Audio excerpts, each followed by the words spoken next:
When Valency had lived for a week at Roaring Abel's, she felt as if years had separated her from her old life and all the people she had known in it. They were beginning to seem remote, dreamlike, far away, and as the days went on they seemed still more so, until they ceased to matter altogether. She was happy.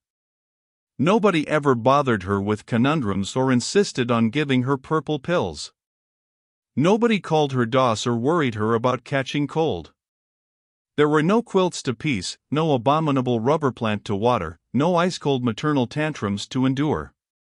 She could be alone whenever she liked, go to bed when she liked, sneeze when she liked. In the long, wondrous, northern twilights, when Sissy was asleep and Roaring Abel away, she could sit for hours on the shaky back veranda steps, looking out over the barrens to the hills beyond, covered with their fine, purple bloom, listening to the friendly wind singing wild, sweet melodies in the little spruces, and drinking in the aroma of the sungrasses, until darkness flowed over the landscape like a cool, welcome wave. Sometimes of an afternoon, when Sissy was strong enough, the two girls went into the barrens and looked at the woodflowers. But they did not pick any. Valency had read to Sissy the gospel thereof according to John Foster, "It is a pity to gather woodflowers. They lose half their witchery away from the green and the flicker. The way to enjoy woodflowers is to track them down to their remote haunts, gloat over them, and then leave them with backward glances, taking with us only the beguiling memory of their grace and fragrance." Valency was in the midst of realities after a lifetime of unrealities. And busy, very busy. The house had to be cleaned. Not for nothing had Valency been brought up in the sterling habits of neatness and cleanliness. If she found satisfaction in cleaning dirty rooms, she got her fill of it there. Roaring Abel thought she was foolish to bother doing so much more than she was asked to do, but he did not interfere with her. He was very well satisfied with his bargain. Valency was a good cook. Abel said she got a flavor into things. The only fault he found with her was that she did not sing at her work. Folks should always sing at their work, he insisted. Sounds cheerful like. Not always, retorted Valency. Fancy a butcher singing at his work. Or an undertaker. Abel burst into his great broad laugh. There's no getting the better of you. You've got an answer every time. I should think the Sterlings would be glad to be rid of you. They don't like being sassed back. During the day Abel was generally away from home, if not working, then shooting or fishing with Barney Snaith. He generally came home at nights, always very late and often very drunk. The first night they heard him come howling into the yard, Sissy had told Valency not to be afraid. Father never does anything, he just makes a noise. Valency, lying on the sofa in Sissy's room, where she had elected to sleep, lest Sissy should need attention in the night Sissy would never have called her, was not at all afraid, and said so. By the time Abel had got his horses put away, the roaring stage had passed and he was in his room at the end of the hall crying and praying. Valency could still hear his dismal moans when she went calmly to sleep. For the most part, Abel was a good-natured creature, but occasionally he had a temper. Once Valency asked him coolly, "What is the use of getting in a rage?" "It's such a d relief," said Abel. They both burst out laughing together. "You're a great little sport," said Abel admiringly. "Don't mind my bad French. I don't mean a thing by it.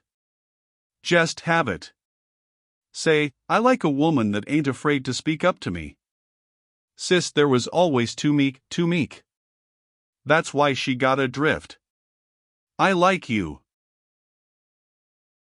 "All the same," said Valency determinedly, "there is no use in sending things to hell as you're always doing. And I'm not going to have you tracking mud all over a floor I've just scrubbed. You must use the scraper whether you consign it to perdition or not." Sissy loved the cleanness and neatness.